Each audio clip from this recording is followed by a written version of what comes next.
Welcome to July's energy update, where we look at the sacred geometry, the numerology, the cosmic and astrological alignments that we meet in July. And as we step into understanding them and seeing what they bring forward for us, we can find pathways to help us navigate some of the more challenging aspects, as well as work with expansion in some of the more flowful and uplifting aspects that this month brings. So before we step into looking at the aspects which are coming forward for us, all these different alignment points, as always, the invitation is for you to use your discernment as a sovereign being. Your engagement and your invitation to step into your sovereignty is one of the most important parts of your ascension process. So I really invite you to bring your awareness and engagement to discernment and ask that you step into the quantum field, stepping into this 0 point of the quantum field. And as you bring your awareness into the 0 point of the quantum field, really opening up into this place of alignment, really calling forward this place of alignment and asking that any of the information that you receive today in any of my teachings, in any of the work I do, that only that is within your highest alignment, that is here to serve your soul in its evolutionary expansion point. May that enter, may that integrate, may that expand your consciousness. And whatever is not serving your evolutionary journey and not in alignment for you, allow that to move through you, allow that to be discarded, allow that to be transmuted. So these are really important aspects for us to always use our discernment and to align into this 0 point field of the quantum field, in this void point of the infinite potential, infinite possibilities, so that we can really bring forward what is required and surrender all else that is not in alignment for us. And those two tools really help us be embodied in our sovereignty, but also remove any obstacles. So as we go through the teachings, we'll see that there will be some challenging aspects, and we can also let go of anything that the mind is holding around that. So particularly if we have limiting beliefs around some of the challenges that we may be facing, stepping into the 0 point field is a powerful technique for us to surrender all of those restrictions, so that we can work within alignment always within those restrictions, within those challenges. And you can look at some of the other videos I've popped up, and there is a video that I've popped up on 0 point field. It's a technique we've used a lot in the classes, the Living from the Heart classes I teach. And we're all finding it hugely powerful, hugely important aspect for our ascension and our continued evolution. Okay, so let's step into looking at the energies which are coming forward for us for this really transformative month of July. We've had a lot, this year we've had to really deal with a lot. There's been some really powerful alignment points, some of the sacred geometry, together with the alignments that have come through, have really required us to dig deep, to do the inner work, so that we can move forward in a way that supports our overall wellness, supports our soul's purpose. Like, why are we here? What are we here to do?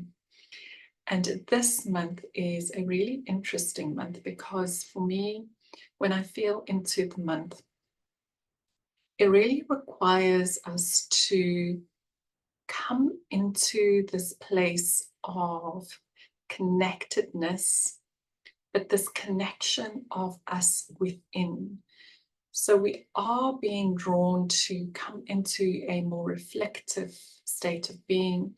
We are being drawn to, or being asked to find more stillness, and to stop messing around with lip service and plaster methods and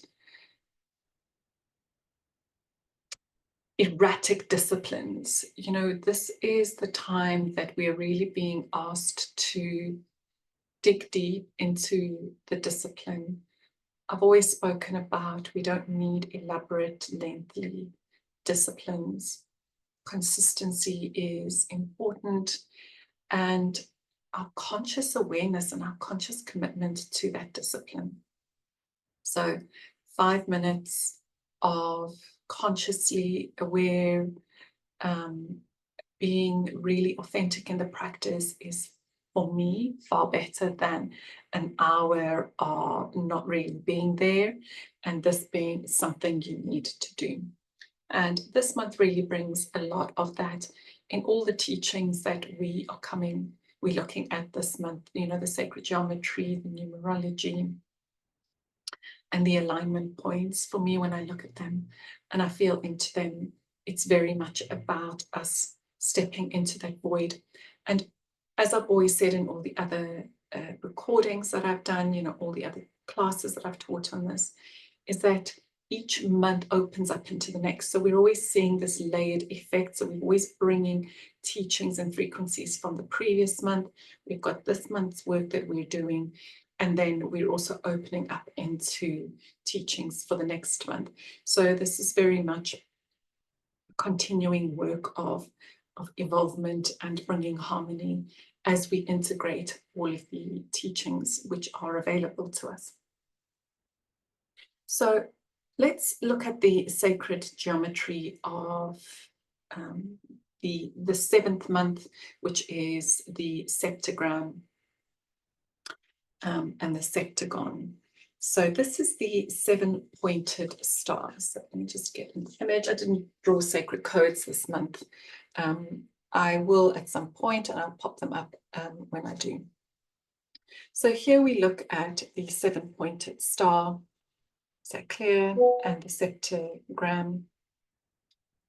And if we look at the 7-pointed star, we can see that that is almost, you could see that that would be like the human being, the body with the legs, and then that could be the wings. So there's a huge link when we look at the septogram as being the angelic template. So we've seen this in the previous 2 months when we looked at the pentagram, and we looked particularly at the hexagram. So the pentagram was very much the person with the arms outstretched, and the hexagram, which was the 6-pointed star, started to open us up into the angelic template. So we can see this theme of continuation from the pentagram, which took us very much into this connection of our body into the earth. So when we looked at the teachings there, it took us into the connection. And the hexagram, which was the 6-pointed star, took us into this connection of sacred union, bringing and this alchemy of the light and the dark, the divine and the human, and bringing this into sacred union. So we start to see this formation of this divine blueprint coming into action.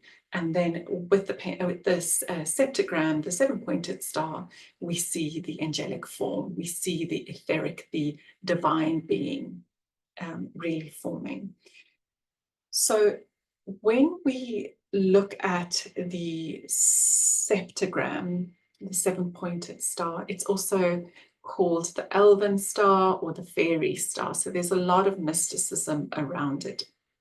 And the key words which we connect with when we're looking at the 7-pointed star, the septogram, is eternity, the divine self, higher self, benevolent spirits, the 7 chakras, the rainbows, spiritism, spirits, angels, deities, fairy folk, elven, and nature spirits. So we can see we have the pentagram, which is more the body. We have the septogram, which is the more etheric realm, the more godly realm, the ascended realm, and here, the 6, which is the hexagram, is the sacred union of the two. So each month has brought us a deeper understanding and connection, and we can continue to work with them. So here in the month 7, when we are working with the sacred geometry of the septogram, we can really open up our consciousness and understanding into the divine being, calling forward the wisdom, calling forward the support, calling forward the codes of light and the activation of our blueprint, so that we can start to anchor that in here in the vessel that we are journeying in. So when we looked at pentagram and hexagram, one of those two things I said when we looked at with those two teachings and those two sacred geometries is that they were known as the keys of creation, highly venerated. The pentagram and hexagram, for goodness sake, hexagram and pentagram, keys of creation. And we could see that those two formations were in every part of creation. We see them as the building block in every part of creation. So here, when we look at the septogram, which is very similarly formed, it's just a slight variation of that. One of the things that we are invited to explore is in our understanding of our divine self,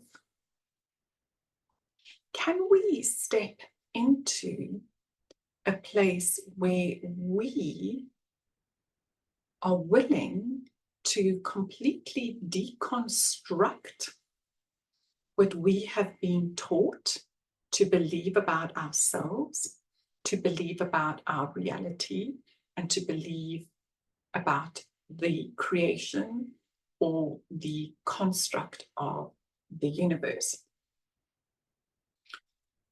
So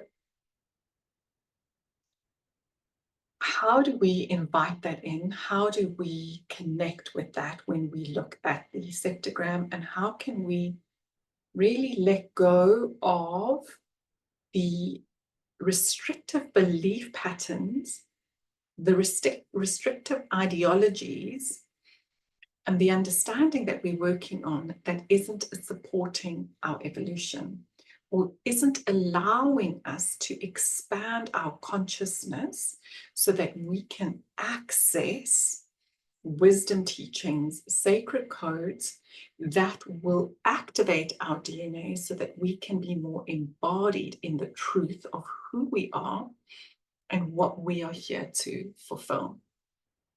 So holding that in awareness, let's step out and look at some of the 7. What is the 7 and why I am inviting you into this space of, can we let go of what we are thinking?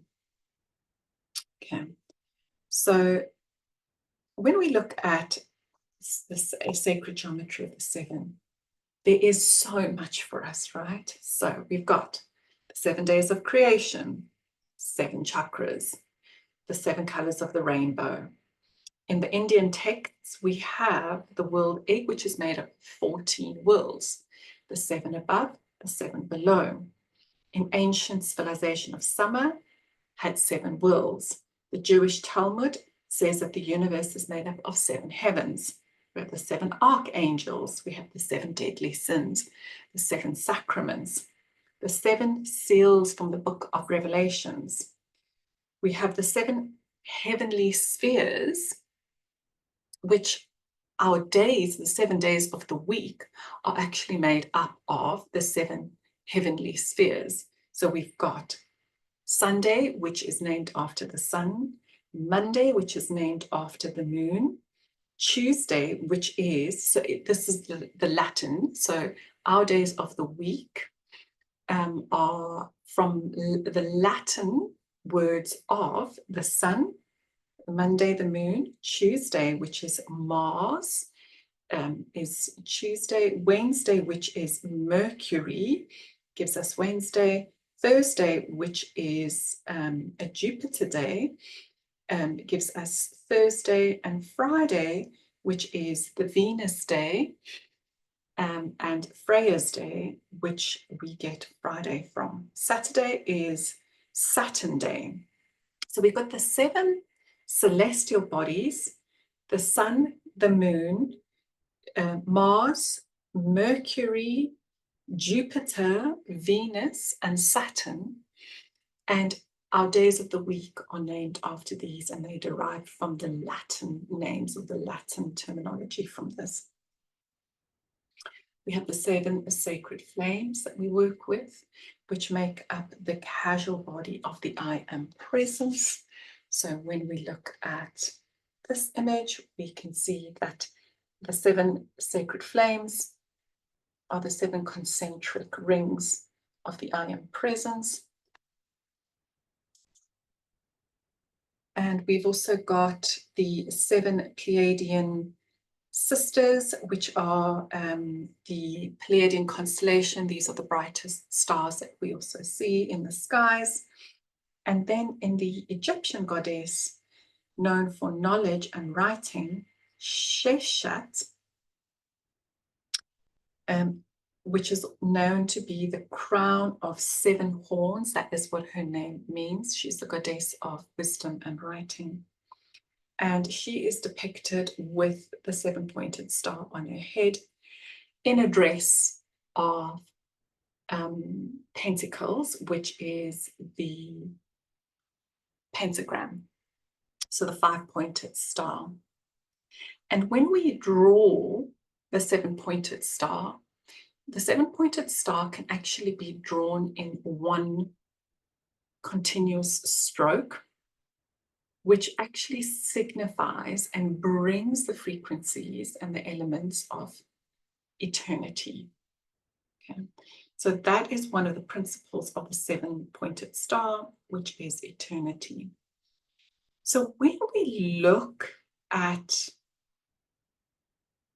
almost like the foundations of our reality, you know, the 7 colors, the 7 chakras, the 7 days, the 7 celestial planets that we see, the 11 celestial bodies, the 7 archangels, 7 deadly sins, you know, we look at the 7, 7, 7, 7, 7, 7, 7.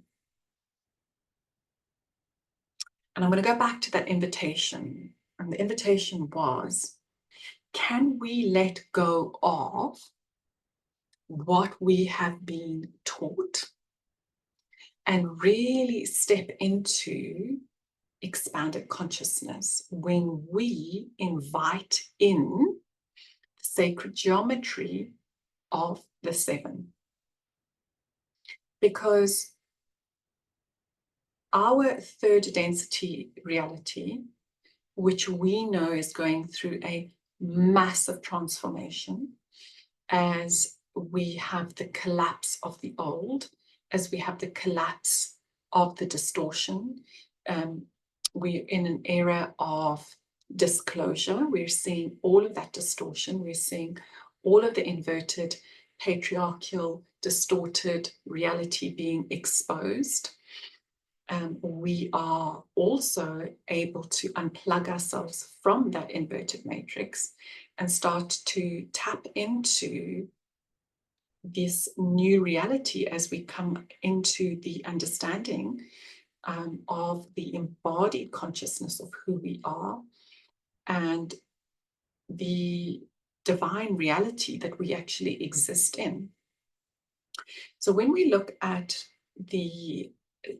what the number 7 is, which is the number 7, when we look at the numerology, is spiritual transformation. And when we're looking at the astrology that's coming through later, we look at Saturn playing a major role. And Saturn's all about restrictions. It's all about lessons, karmic rings. And if we can start to merge all of that, and I know I haven't spoken about the rest yet, but just bear with me. If we can start to merge all of those awareness points and come into this real structure around the 7. So yes, we know we have 7 days, but time is time is a construct that only exists in the 3rd density. It's what's created our mortality. But when we look at our souls and we look at the reality of the entire cosmos from this microcosmic perspective into this macrocosmic perspective, we see this eternity, we see this evolution, this ever-evolving evolution, and we see immortality. We have been coded and our reality has been constructed into a finite, dense structure. Okay, so we are plugged into something that allows us to understand everything from a limited understanding point. When we explore the realms of consciousness, when we explore the angelic orders, when we explore the chakras, well, actually, we can see that there is more than 7. The number 7 is, as it stands, and the understanding of 7 as it stands is something we need to unplug from, because we are plugged into the 3rd density programming around 7. If we can unplug ourselves from that into the true identity, the true consciousness, the true expansive force that 7 is, as a sacred geometry, as a number, as a numerology, as a frequency of evolution, we can really step into and fast track our evolutionary trajectory. Okay, 7 is all about transformation. But for us to go through this transformation, here we're thinking, butterfly, well, we're thinking caterpillar transforming into the butterfly. For that to happen, we have to completely deconstruct everything that we are, everything that we know, everything around us has to completely fall away, and to allow this alchemy to happen so that the new can emerge. So the caterpillar is limited in its movement, whereas the butterfly is far more liberated, isn't it? The butterfly is free to roam far more than the caterpillar is, right? So I really invite you to think about the number 7 in everything we understand, the 7 days. Well, when we are living in a higher reality, so when we're in a 5D existence, time doesn't exist. So that can all be collapsed. The colors, yes, we understand that. So this, for me, the 7, when we look at the colors, the chakras, the angels, the sins, all of that, for me, is creating a denser construct that restricts us into this reality, or the 3rd density reality. And we are being asked and pushed, nudged, to break free from that. So again, spiritual transformation, caterpillar, goop, complete breaking down to be the butterfly. And we're looking at the 7-month, which is all about Cancer. Cancer is the crab. And if we think about the crab, but for the crab, as the crab is growing, it needs a new home. So it needs to be able to pull itself out of its old home, its shell, to find a new home. So for me, a huge reflection point this month would be about what can we really let go of as we step into and through the spiritual transformation portal that is available to us this month, so on the 7th of the 7th.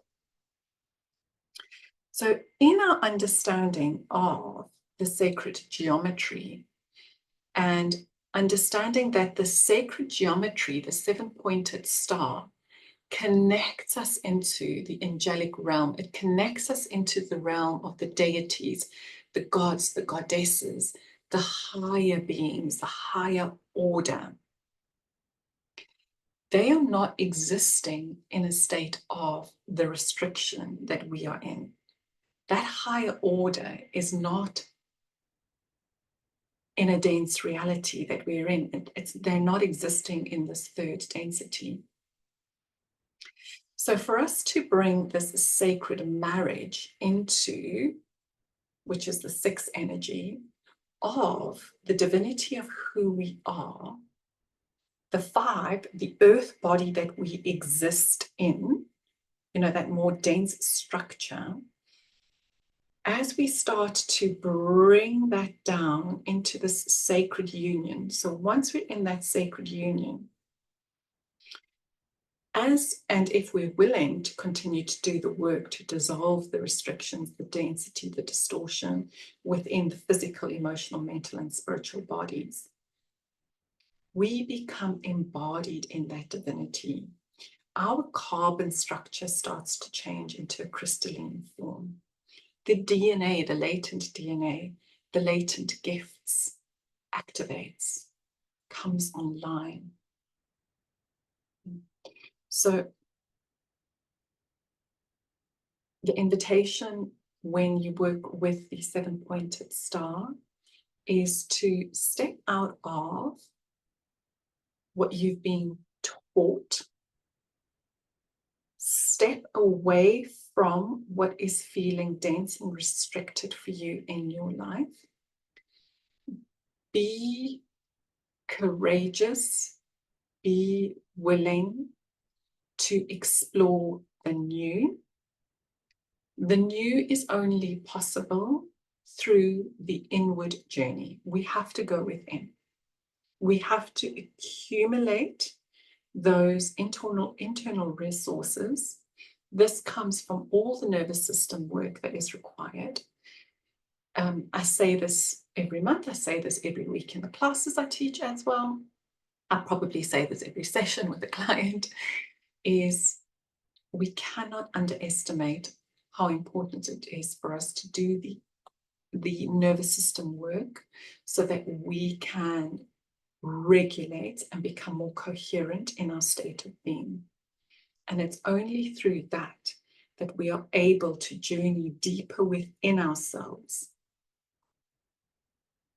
so that all that restriction, so think of the crab shell, think of the caterpillar, think of the construct around the 7, which is actually anchoring us into this current reality and is not allowing us to evolve.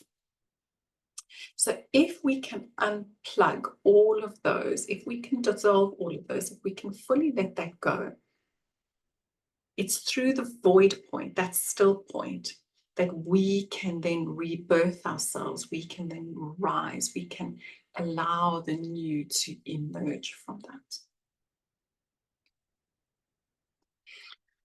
And when we connect through the 7, we can, in your vision, holding this image of a 7-pointed star, the septogram, the septagon, the 7-pointed star.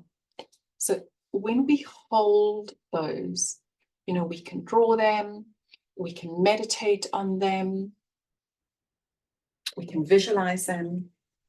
When we work with that, we really invite the qualities of the higher self, the I am presence through, to expand our field, to expand our consciousness, so that we are being guided clearly through this spiritual transformation, particularly the spiritual transformation that's available this month, because this month is all about spiritual transformation. Now, yes, I know that, as we've been looking at the astrology for the last couple of months, Pluto's definitely the planet of transformation. Pluto is going to be around for the next 20 years. So we're having a huge overhaul in everything. Everything's being transformed. But this month particularly, because we're in the month 7, we have the 7-7 portal coming up. And we have this ability and possibility, should you choose, to really allow some of these constructs to collapse and to start to engage with the eternal being that you are and the eternal consciousness that you carry, and allow that to be more embodied.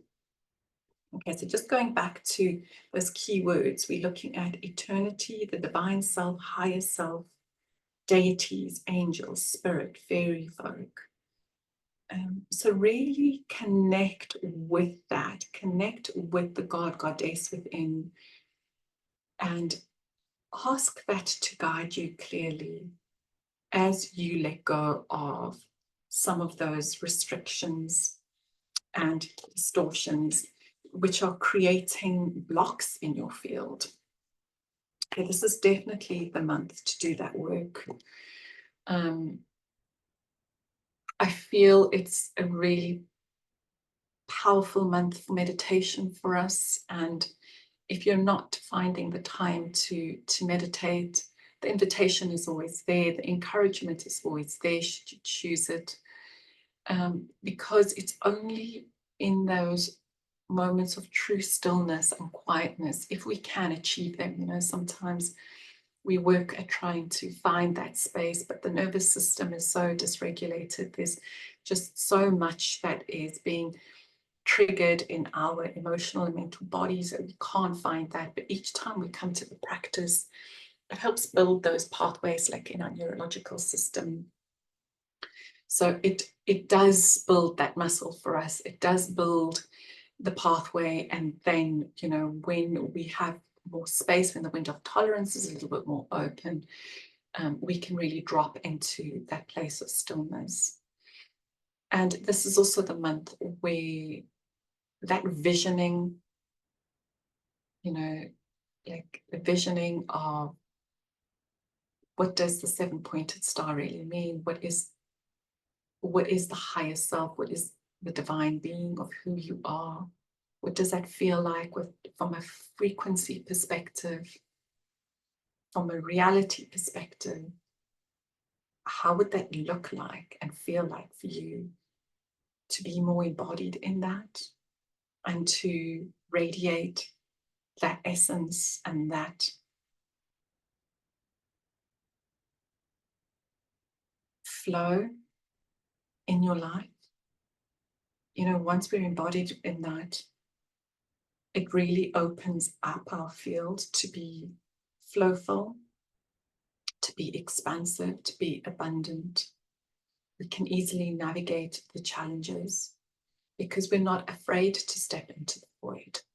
A lot of what the collective has struggled with up until this point, and I'm talking about centuries of collective consciousness, and is avoidance. We still have a hugely avoidant nature because of the collective trauma that we're all clearing and healing within ourselves.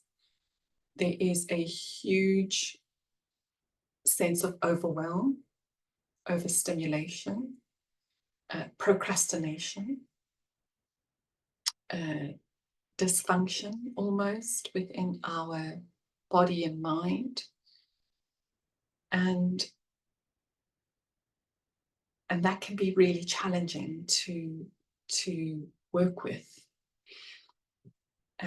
So it's coming into a place of stillness, when we have so much moving through us and for us, may not be easy for us. But if we can find that pathway to step into stillness, to step into the heart space, we can really start to vision. And through that visioning, because this is us activating our creativity and creative consciousness, we can start to magnetize those realities. Again, another thing that's coming up is that as we magnetize those realities, we actually bring them into matter, into manifest. We're able to also step out of victim consciousness, which is one of the biggest reasons we are stuck in it as a collective. Why there is this overwhelm, avoidance, procrastination, because we still carry a lot of victim consciousness. And the sevens, the septogram, if we're working and inviting the teachings in, inviting the frequencies in, working, even just holding the image in our, third eye or in the heart space in our meditation, or just drawing it on a post-it note, putting it on your bathroom mirror, looking at it when you brush your teeth, we are really able to invite this connection with our divinity. And when we are in that space of connection and communion and working on integrating our divinity, there's no space for victimness. We understand that we're sovereign beings, that we are responsible for our reality. We create our reality. And if we don't like the collective mindset, well, actually, we have a role to play in that. We need to work on cleaning up our mindset. The separation, the polarization that we're seeing within the collective mindset is our responsibility. So we are not victims to our reality. We are responsible for our reality. And 7 really invites us into that, because when we work with the 7, we engage the 5 frequency, the pentagram, and we come into the sacred union of the hexagram. So we take the 5, 6, and 7, and we alchemize those. We understand that we are powerful divine beings, creating magnitudes of possible and potential outcomes in every moment. And from a place of alignment, we can call forward those realities that are going to assist our soul evolutionary pathways. And should we extend our hearts into navigating and bringing in healing for the collective, we are going to be able to facilitate, when we engage that mindset, we become the change makers and bring change into the collective field as we harmonize our field and bring in more unity and love into our space.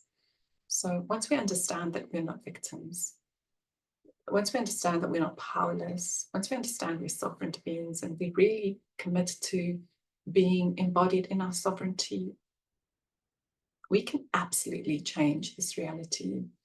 And the collapse of the distorted patriarchy, the collapse of the slavery programs, of the slavery matrix we exist in, that escalates and we see less and less of that. And I feel that that's really important that we work with. Okay, so let's step into looking at the numerology of the 7. So I've already spoken quite a bit about the 7, and we can see, how it's built everywhere. We've got, it's like a building structure of our reality. And I really want us to unplug from the denser construct of that and open up into the more expansive construct of that. And when we look at the numerology of the 7, 7 is all about spiritual transformation. It's about wisdom and beauty. It's about elevation. Okay. And what I love about 7, because you know me, I love Venus. I always bring Venus into the astrology, is that Venus actually is the planet for the number 7, which I love, love, love, love that. So Venus is all about love and beauty, right?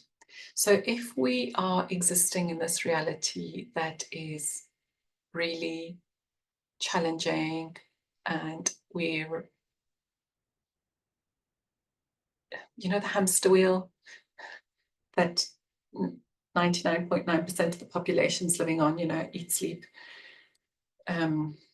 work, repeat, eat, sleep, work, repeat, that's not what we came here to do. That doesn't help us fulfill our purpose, right? That's part of the slavery program. Venus brings forward her wisdom, her beauty. She helps us understand that we actually, when we connect more with the earth and we can be embodied in our divinity, and our embodied divinity and our earth mother's body, there's a oneness in that, and we can meet all of creation in that oneness.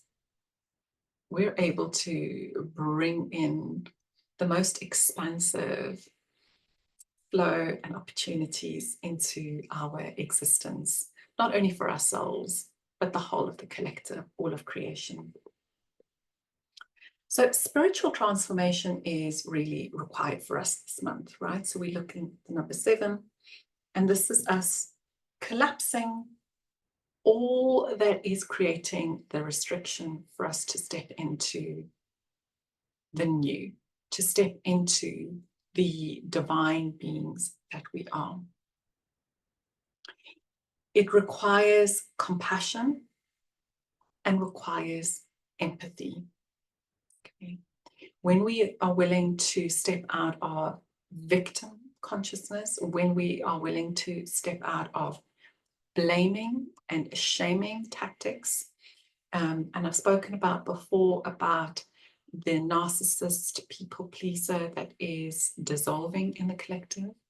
We're going to continue to see that dissolving. When we can hold place for compassion and empathy for the suffering of all, when we can hold compassion and empathy for our own personal suffering, our own personal role in the collective suffering, then we're able to start to alchemize, right? When we can step into the shadow aspect of what we are here to clear for ourselves, when we can step into our own shadow and when we can see the shadow that is presented to us from someone we are connected to, so when they are presenting a shadow to us, or when we see the shadow in the collective. So when we can come into this place of deep compassion and empathy for the suffering, that allows the heart to continue to open. So remember, the heart opening theme really comes forward from last month, because 6 was all about heart opening. This month, it's all about that void point, us stepping into the center, getting into that real vulnerable side. You know, when the caterpillar is becoming the butterfly, there is a place of absolute mush in the middle. That is the most vulnerable that we can be. When the crab is, you know, de-shelling and finding a new home, that is when the crab is the most vulnerable. Our spiritual transformation, us really stepping away from all that is not serving us, all that is, you know, the toxic relationships, the toxic organizations we may be working for, the toxic thought patterns we carry about ourselves. the toxicity in behavior and actions which are coming or being projected from others onto us. When we are willing to step away from that, we enter this place of vulnerability,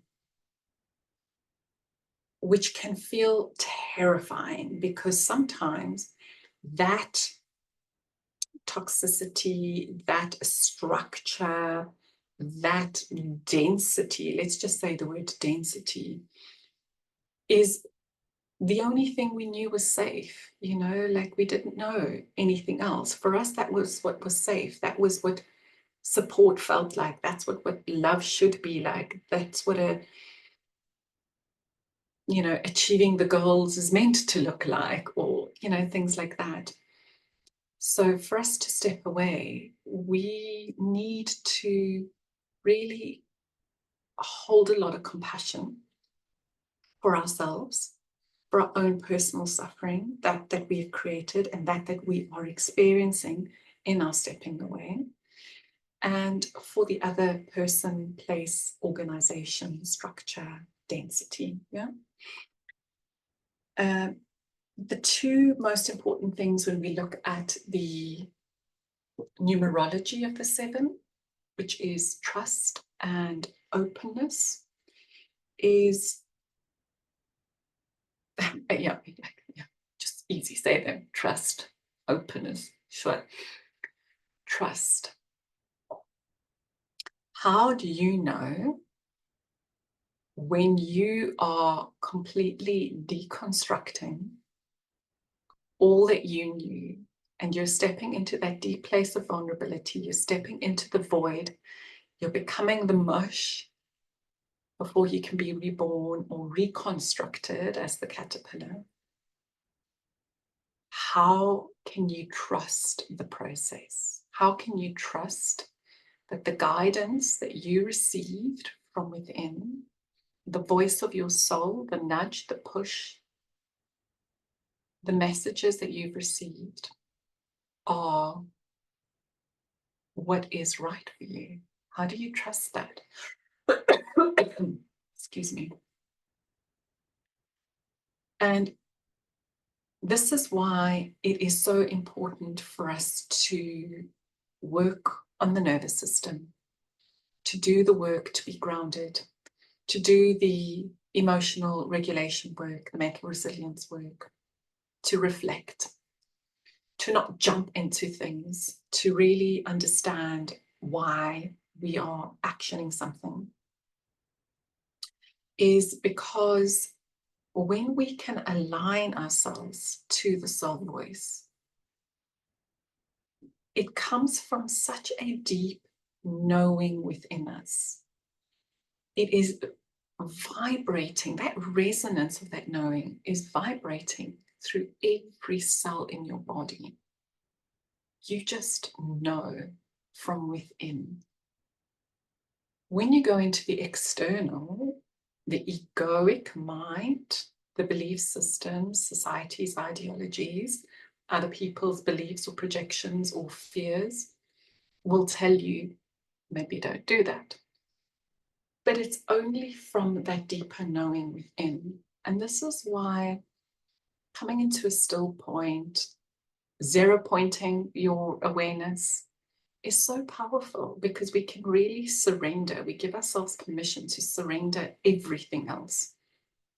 Every thought, every emotion, every construct, everything. And we're only aligning ourselves to that is in service to the soul's evolution. So when we work from that place, once we are able to tap into the soul voice and that soul knowing, this is where wisdom comes in, right? When we think about the Egyptian goddess Sheshat, who is the goddess of wisdom and writing. So we've got wisdom coming through in the seven, lots of wisdom coming through in the seven, right? We've got lots of wisdom coming through in the numerology, because it is all about wisdom and beauty. Transformation is about wisdom as well, because what has been alchemized within us comes out as a new. There's a new being that is being created, a new state of matter that is being created, a new resonance within us that is being embodied for us to be the new, to be the more expansive self. That expansiveness is our frequency, it's our light, it's our consciousness, which will be visibly and tangibly felt by others. So our metamorphosis, and that's another powerful word to use, a key word for the number 7, when we're looking at 7, metamorphosis. Our metamorphosis requires compassion, empathy, and trust, which is built by going within, this deep inner journey within. And that allows an opening within us. So 7 is about trust and openness. That allows the opening. That allows us to open into ourselves. Rather than what we have been taught to do, outsource our knowing, outsource our identities, outsource our resources. Here we start to return to the source of our divinity. We return to the source of our power, to the source of our knowing, to the source of our authenticity. We come into sovereignty and we hold that. And openness for me is this ever evolving or cascading inward journey. And for me, it's very much felt within the heart space. You know, when I go into trust and openness, when I connect into those two frequencies and the consciousness that they hold and can teach us, it is this ever opening and expanding state within the heart as we journey deeper, deeper, deeper, deeper into the heart. And openness leads us into faith. Okay. And faith leads us into our divinity, which is the 7, which is all that is with all of our consciousness that exists within the etheric realms all the way into our I am presence. So all that is in the above. So powerful for us to work with that. And again, you know, the invitation is always to work with what's resonating in the teachings. But, you know, be curious, play around a little bit and see how the 7 as a teaching, as a wisdom teacher, the number 7 as a wisdom teacher, that teaches you to trust, that teaches you to stay open, that teaches you to lean into trusting deeper, opening more, having faith, and to be compassionate and open up into empathy. I mean, how beautiful is that in this month of spiritual transformation where we can completely evolve ourselves. Okay, so let's step into looking at the astrology that we have this month. So, firstly, you know, because I've just been speaking about the 7, I'm going to talk first about the 7/7 portal that we have available. So today is the 1st of July. And the 7/7 portal will be on the weekend. It'll be on Sunday. And the 7/7 portal is the spiritual transformation portal. We just post the solstice, Northern Hemisphere, we've had summer solstice, and Southern Hemisphere, we've had the winter solstice. Very illuminatory time for us. We were gifted through the cosmic alignments, the astrological alignments, and the frequencies just cascading down on us, this real opportunity for us to look at all that was in distortion for us. It was lifted to the surface so quickly for some of us. It left us reeling. I mean, I went through a dark night of the soul just in a couple, I mean, literally, I was going through dark nights of the soul almost every couple of days. It was a very intense period for me personally, as I know for many, many of my clients and many of my family members as well. So as we've stepped through that portal, we're now in this 7-7 portal, which is this opportunity for us to allow, and the words I'm hearing, allow it all to burn down. Allow it all to burn down, because allow it all to burn down takes us into the absolute midpoint of our transformation. We're in that 0 point field of creation. We're in the nothingness, the no thing of creation. We're not in form, and we're not in formlessness either. We're right in that midpoint of no thing. And from that void point of no thing, we, from our visioning, from our understanding, from the clarity, from the soul voice, from this connection and guidance, from the higher self, the I am presence, the angelic orders, whatever we're connecting to, the ascended ones, we can really align ourselves into the rebirthing. This caterpillar that is coming out of the cocoon, what is it going to look like or be like? The crab, as it's found its new home, what is it going to look like and be like? So, powerful time for us to do that. Okay, so let's look at Cancer. We're in the month of 7 and it is Cancer. So here is our Cancer. Okay. And Cancer is ruled by the moon, which is all about our intuition. The moon, you know, is very much connects us to the sacred feminine energy. Cancer is about the healer. It's about the homemaker. And it is about, you know, the motto. Cancer's motto is, I feel. Cancer links us to our ideologies, our beliefs, our constructs, and the relationships and connections we are building around home, homemaking, and family. It's also around the unconscious, our intuition. So the moon links us very much to our intuition.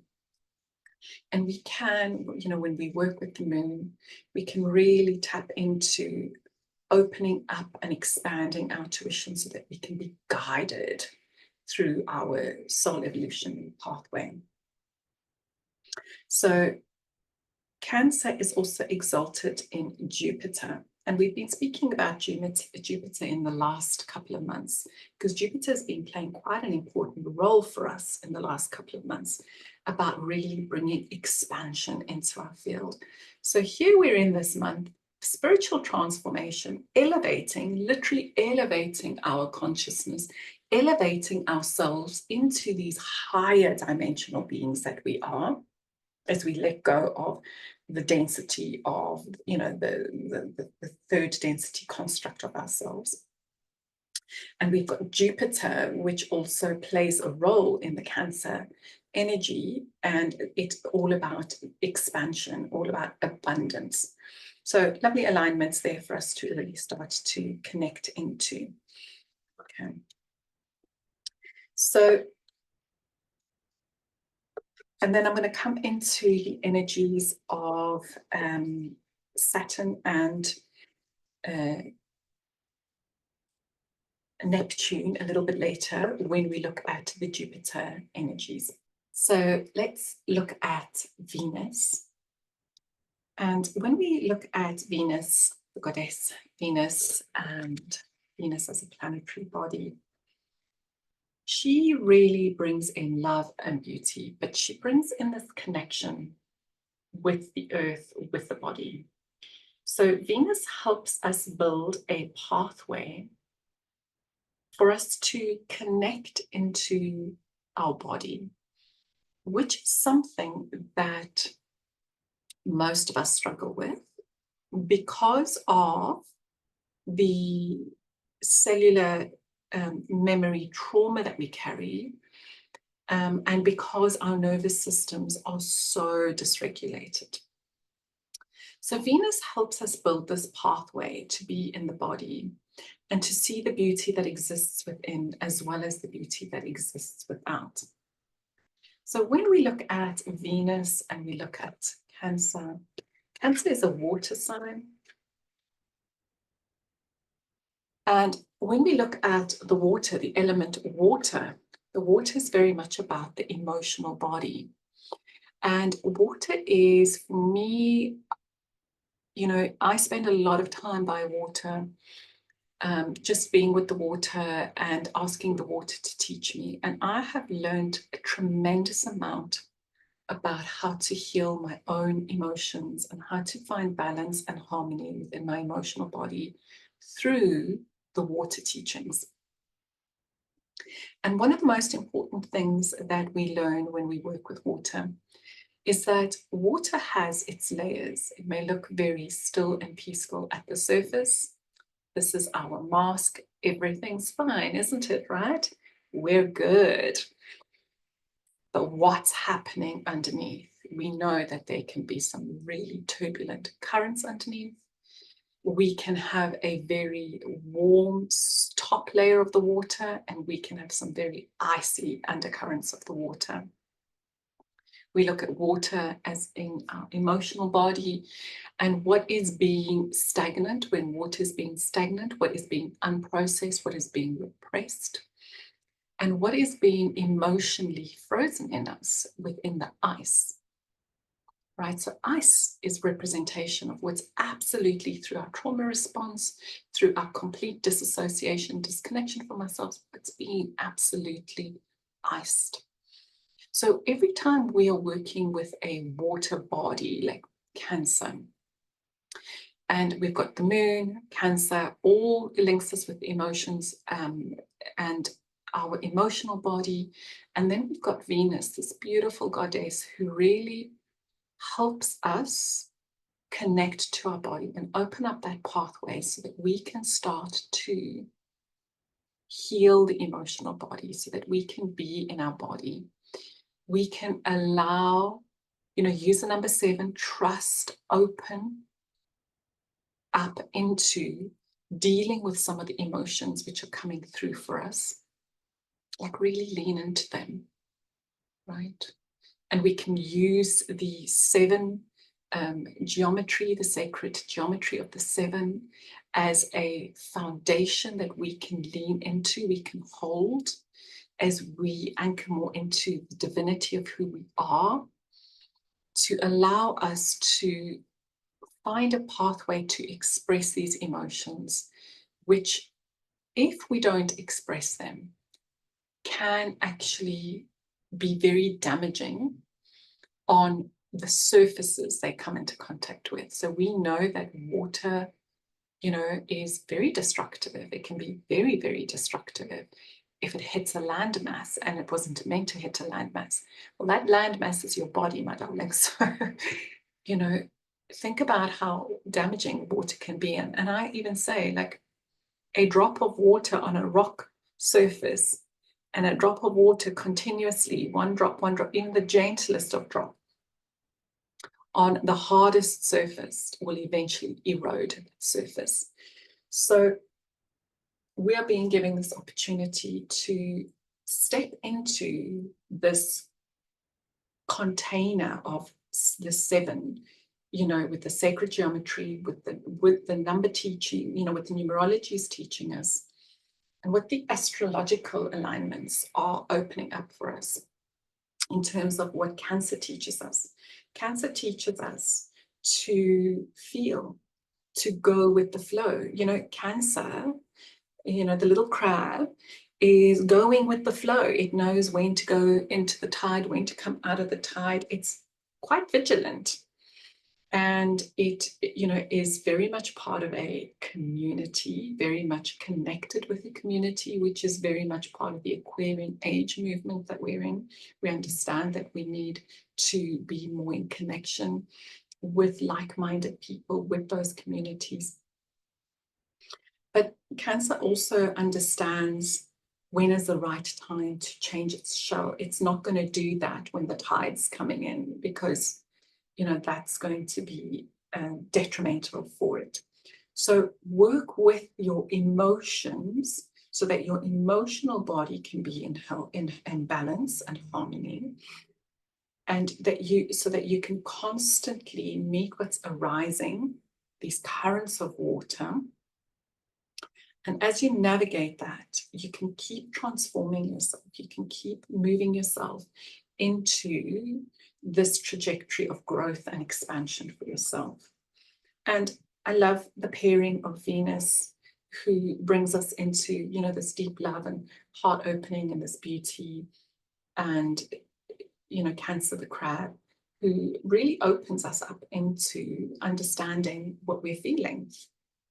So this might be a really challenging month for those who don't like to feel their feelings, who like to avoid, or who tend to be quite disassociative in their emotional bodies and shut down.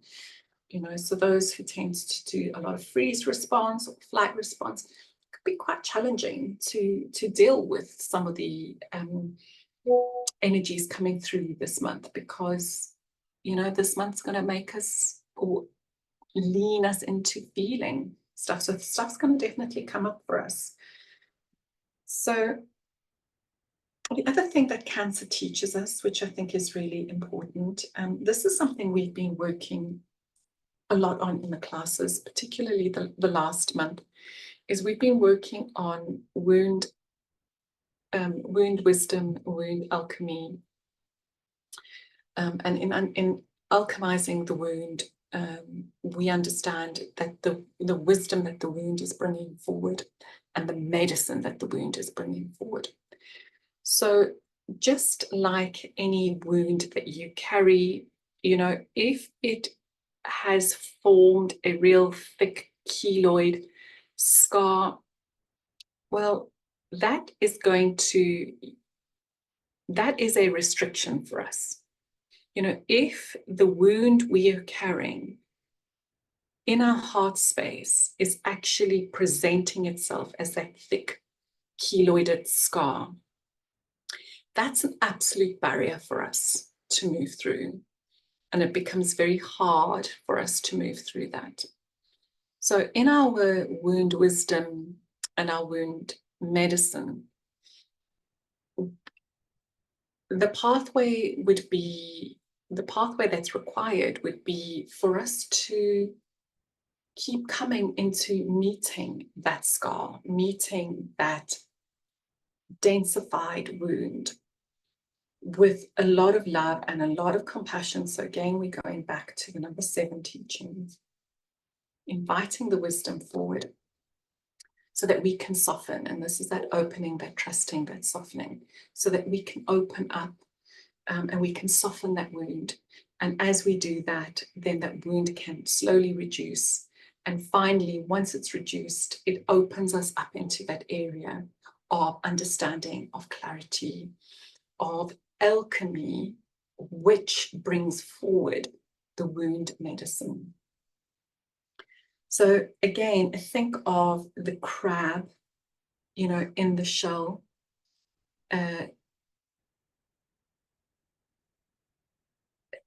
If the crab never steps out of that shell, if the crab's never willing to do the work for wound healing, and I'm just talking like, in an analogy, because crabs aren't really doing wound healing well, not that I know of, but if we think of what a crab is doing when it removes itself from that shell, that is the wound, that crust is the wound. And there's a tremendous amount of effort that's required in the within for the crab to remove itself from its shell and to find a new place. But without that, we can never, or the crab can't have its growth, its physical growth, which is the symbolism for our spiritual growth, our spiritual evolution, as we continue the pathway of our ascension. So wound wisdom and wound healing is all about our shadow, you know, coming into this shadow work, coming into understanding what's in the shadow from that real open-heartedness, and doing that work to alchemize and integrate. So really important. And again, you know, we can see how hugely transformative that is when we do that. So a huge invitation if you're willing to do that. Venus is also in her evening star journey now, and we can start to see her as the evening star. And again, this is her underworld journey. So this is a time of deep reflection, deep going within, and deep stillness. So as she does her underworld journey, that invitation is to come into this inner place, this void point. And I really feel that that's important for us this month. Of all the months, it's the one month that's really kind of just ringing a bell with that.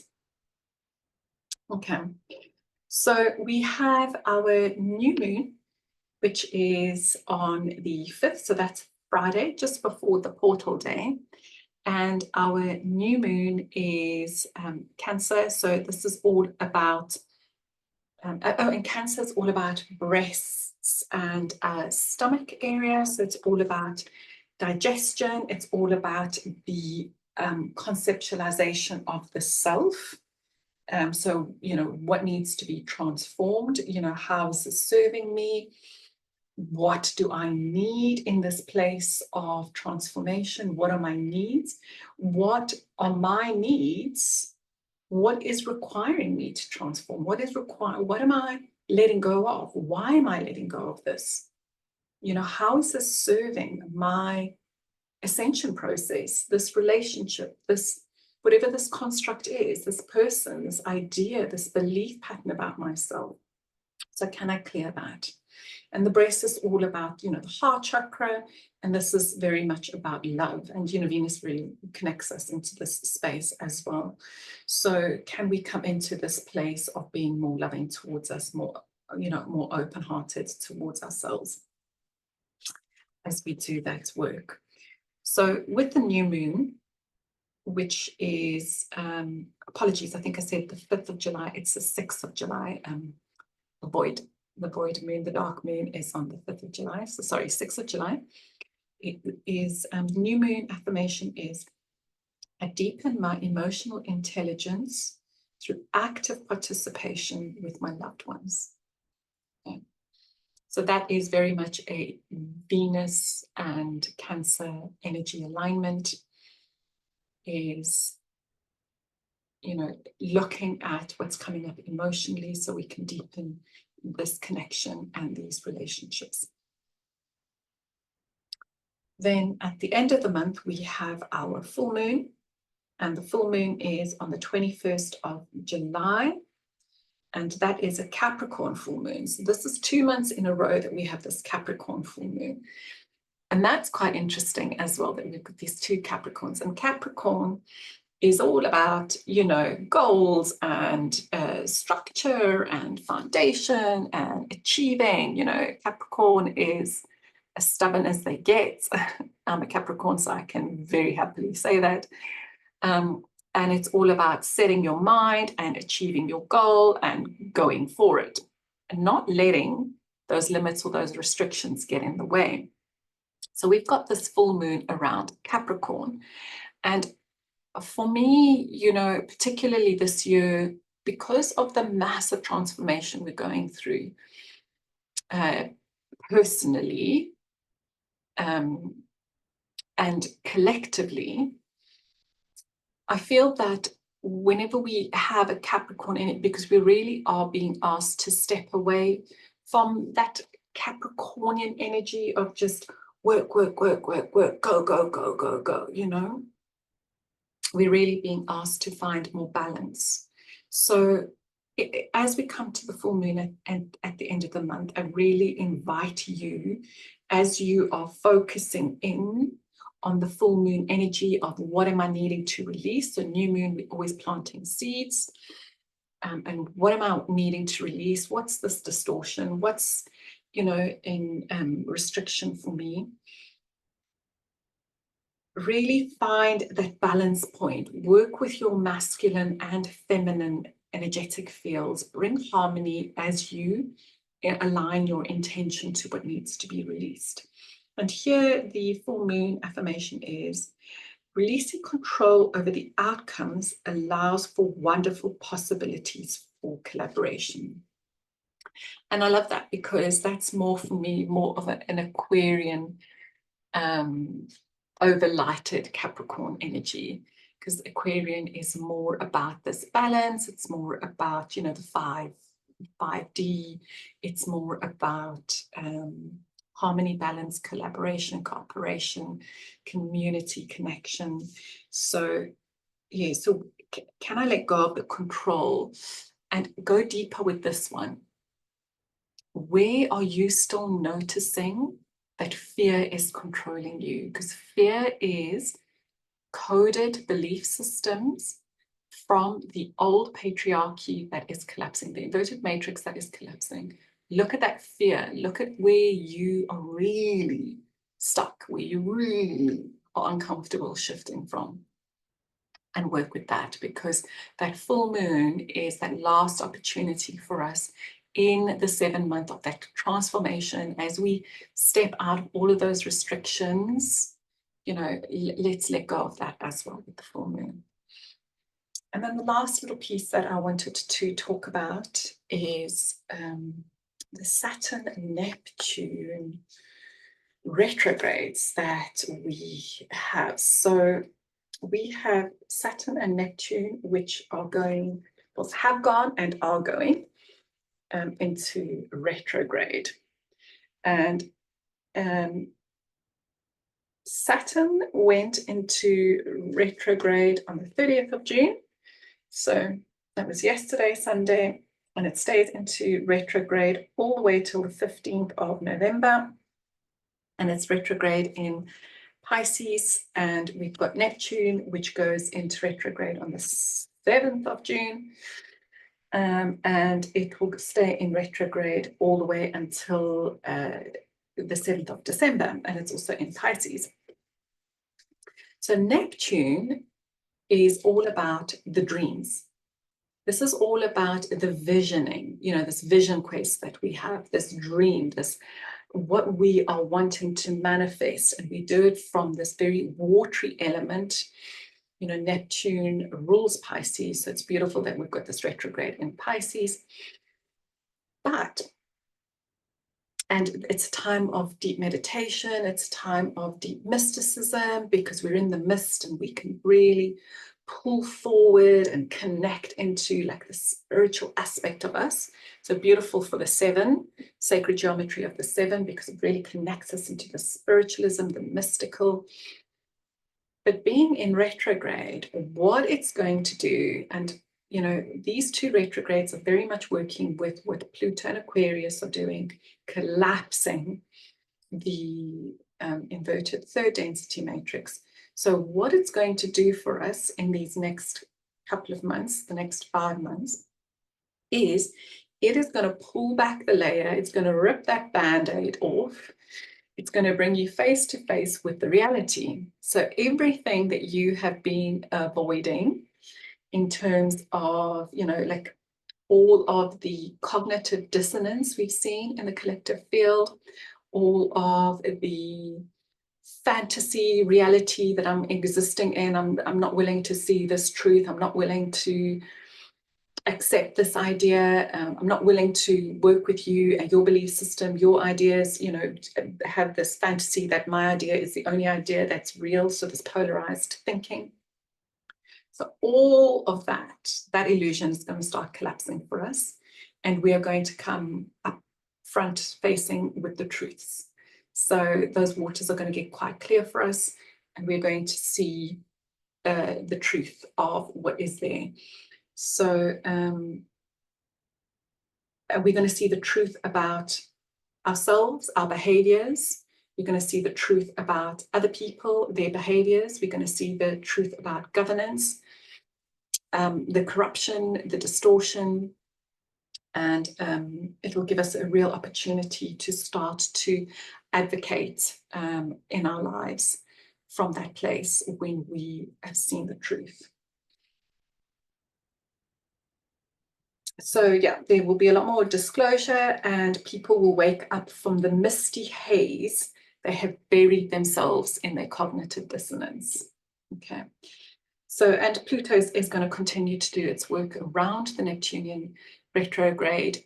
So we're going to see that collapsing and transforming of those structures, and see an opening in the frequency and the embodiment of liberation, which is very much about the 5 energy, you know, the pentagram. We worked with that. And then Saturn, which has already gone into retrograde.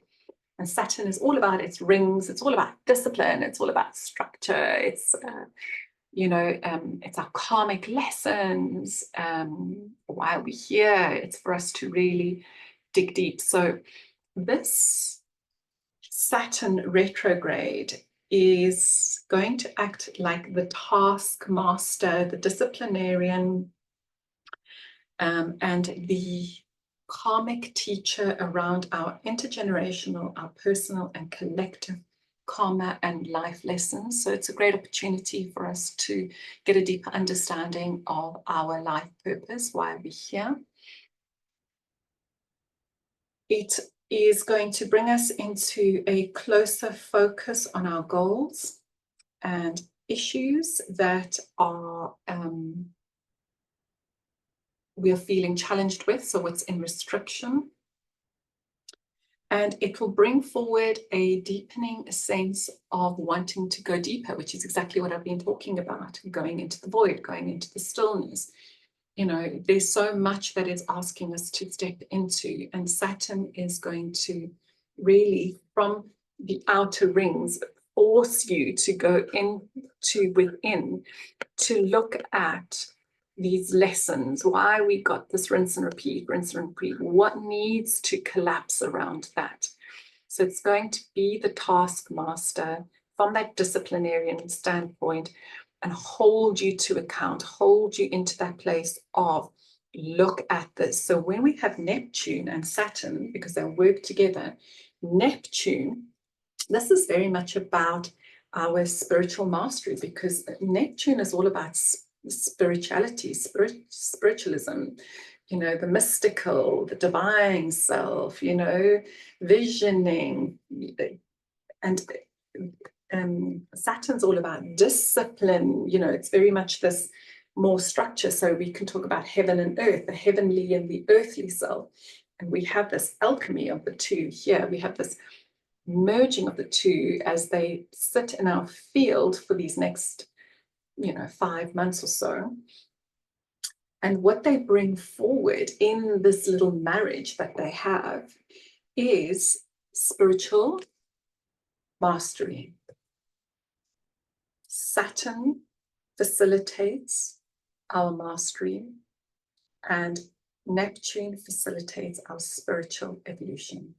And we have a beautiful opportunity for spiritual mastery as we come into this place of being more disciplined within our practices, streamlining our practices, cutting out the distraction, being really clear, you know, using the crab energy, the Cancerian energy.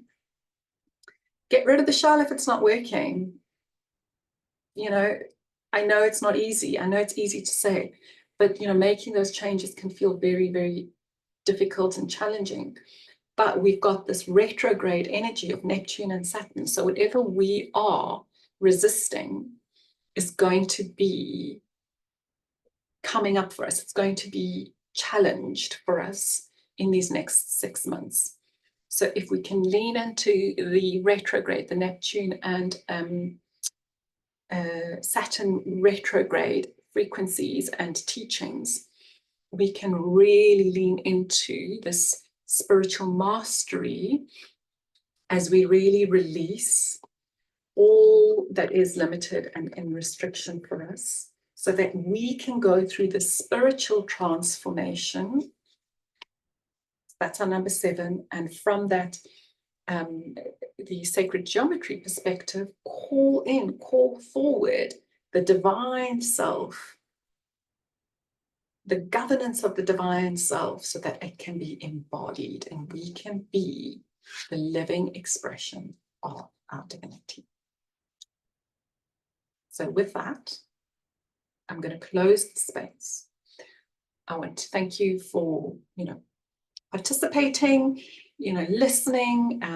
Please send me any questions you have, any ideas that you have, anything that comes forward, anything that's working for you. You're welcome to message. Love to hear. And I want to thank you for, opening up into the space in your beautiful divinity, your sovereign divinity, and inviting in all that's working and leaving what is not. So with so much love, gratitude, and honor, close the space, and thank you for listening.